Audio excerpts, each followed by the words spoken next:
Hi, I'm Chris Gervat, lead advisor at Lifeworks Advisors, and today we're going to talk to you about the exciting world of I-bonds, also known as Series I savings bonds. If you haven't heard about these, we're going to walk you through them over the next few minutes, and even if you have heard of them, but you don't know of a loophole to get you more, we'll fill you into that tidbit as well.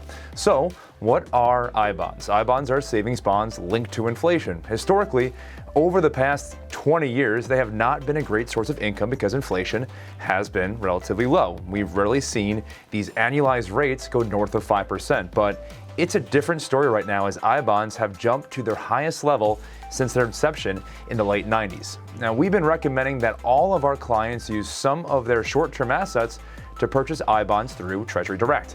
If you've heard about them, you know you can invest $10,000 per year in I-bonds for yourself, as well as contribute up to $5,000 from your tax return. But there is a little loophole in this system. There are no rules regarding how much you can give as gifts. On top of that, there is no gift tax if you want to give to your spouse.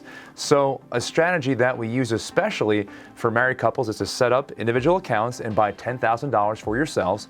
You need to have two separate accounts. Now, we recommend at this time buying an additional $20,000 to $40,000 worth of I-bonds.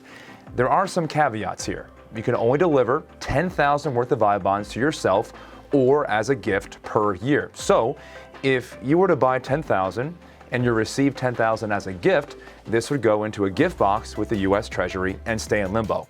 You would be able to receive this in 2023 or 2024, but the entire time they're accruing interest. Now, we're not recommending purchasing more than 3 years worth now because of interest rate risk. This is the risk that I-bonds will not be a great investment as inflation sinks lower. And if you have cash in I-bonds between 12 months to 5 years, they will deduct about 3 months of interest from these bonds. Now, so there's your short-term and little short lesson on I-bonds. If you'd like more information, please reach out and we'll be happy to talk to you more about this strategy or others at Lifeworks.